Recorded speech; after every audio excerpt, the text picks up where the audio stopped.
श्री गणेशाय नमः। ओम नमो भगवते वासुदेवाय। फाल्गुन मास की विजय नाम की एकादशी की कथा।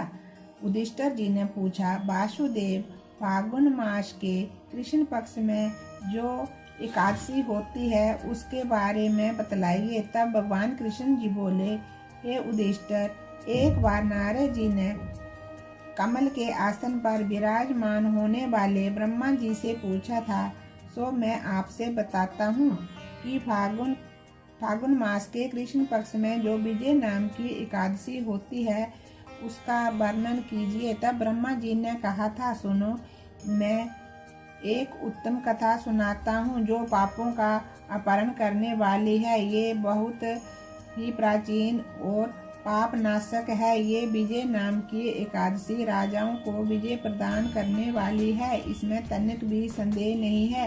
पूर्व काल की बात है कि भगवान श्री रामचंद्र जी 14 वर्षों के लिए वन में गए थे। वहाँ पंचवटी में सीता तथा लक्ष्मण जी के साथ रहने लगे। वहाँ रहते समय रावण ने चपलतावश विजय आत्मा श्री रामचंद्र जी की तपस्विनी पत्नी सीता जी को हर लिया। उस दुख से श्री रामचंद्र जी व्याकुल हो उठे। उस समय सीता जी की खोज करते हुए वे वन में घूमने लगे। कुछ दूर जाने पर उन्हें जटायु मिले, जिनकी आयु समाप्त हो चुकी थी। फिर वे आगे जाकर के सुग्रीव जी से उनकी मित्रता हुई। तत्पश्चात श्री रामचंद्र जी के लिए बानरों की सेना एकत्रित हुई। हनुमान जी ने लंका के बाग में जाकर के सीता जी का दर्शन किया और उन्हें श्री रामचंद्र जी की चिन्ह स्वरूप मुद्रिका प्रदान की। ये उन्होंने महान पुरुषार्थ का काम किया था। वहां से लौट कर वे श्री रामचंद्र जी से मिले और लंका का सारा समाचार उनसे निवेदन किया। हनुमान जी की बात सुनकर के श्री रामचंद्र जी ने सुग्रीव की अनुमति ले लंका को प्रस्थान करने का विचार किया और समुद्र के किनारे पहुंचकर उन्होंने लक्ष्मण से कहा, सुमित्रा नंदन, किस पुण्य से इस समुद्र को पार किया जा सकता है? ये अत्यंत अगाध और भयंकर जल जंतुओं से भरा हुआ है। मुझे ऐसा कोई उपाय नहीं दिखाई देता जिससे इसको हम सुगमता से पार कर लें। लक्ष्मण बोले, महाराज, आप ही आदि देव और पुराण पुरुष पुरुषोत्तम है, आपसे क्या छिपा है? यहाँ द्वीप के भीतर बकदालव नाम मुनि रहते हैं। यहाँ से आधे योजन की दूरी पर उनका आश्रम है। रघुनंदन उन प्राचीन सुरेश्वर मुनि के पास जाकर के उन्हीं से इसका उपाय पूछते हैं। लक्ष्मण जी की ये अत्यंत सुंदर बात सुनकर के श्री रामचंद्र जी महामुनि बकदाल्यब ऋषि के पास मिलने के लिए गए। वहां पहुंचकर उन्होंने मस्तक झुकाकर मुनि को प्रणाम किया।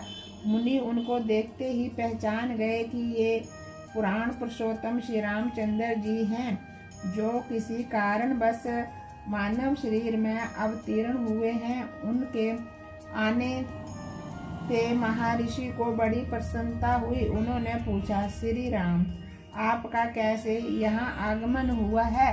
तब श्री रामचंद्र जी बोले,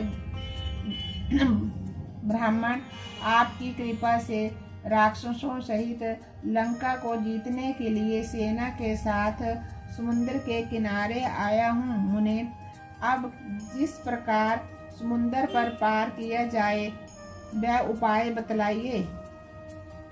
तब बकदालव ऋषि बोले, श्री रामचंद्र जी, फाल्गुन के कृष्ण पक्ष में जो विजय नाम की एकादशी होती है उसका व्रत करने से आपकी विजय होगी। निश्चय ही आप अपनी वानर सेना के साथ समुद्र को पार कर लेंगे। हे राजन, इस तरह व्रत की फलदायक विधि को सुनकर के दशमी का दिन आने पर एक कलश स्थापित करें। वह सोने, चांदी, तांबे अथवा मिट्टी का भी हो सकता है। उस कलश को जल से भर करके उसमें पल्लव डाल दे। उसके ऊपर भगवान नारायण के सुवर्णमय विग्रह का स्थापना करें। फिर एकादशी के दिन प्रातः काल स्नान करें। कलश को पुनः स्थिरता पूर्वक स्थापित करें। माला, चंदन, सुपारी तथा नारियल आदि के द्वारा विशेष रूप से उसका पूजन करें। कलश के ऊपर सप्त धान्य और जौ रखे। गंध, धूप, दीप और भांति भांति के नैवेद्य से पूजन करें। कलश के सामने बैठकर वह सारा दिन उत्तम कथा वार्ता आदि द्वारा व्यतीत करें।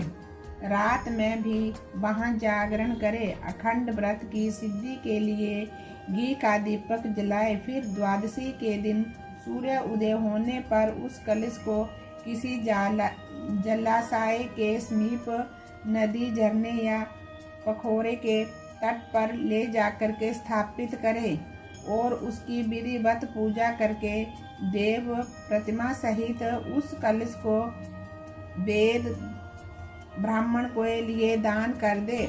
महाराज, कलश के साथ ही और बड़े बड़े दान देने चाहिए। श्री रामचंद्र जी, आप अपने यूथ पतियों के साथ इसी विधि से यत्न पूर्वक विजय नाम की एकादशी का व्रत करें। इससे आपकी निश्चय ही विजय होगी। ब्रह्मा जी कहते हैं, हे नारद, ये सुनकर के श्री रामचंद्र जी ने मुनि के कहने के अनुसार उस व्रत को किया। इस व्रत के करने से श्री रामचंद्र जी विजय हुए। उन्होंने संग्राम में रावण को मारा, लंका पर विजय पाई और सीता जी को प्राप्त किया। बेटा, जो ये इस विधि से व्रत को करता है, उन्हें इस लोक में विजय प्राप्त होती है और उनका परलोक भी अक्षय बना रहता है। बोलिए विष्णु भगवान की जय। बोलिए विष्णु भगवान की जय। ओम नमो भगवते वासुदेवाय।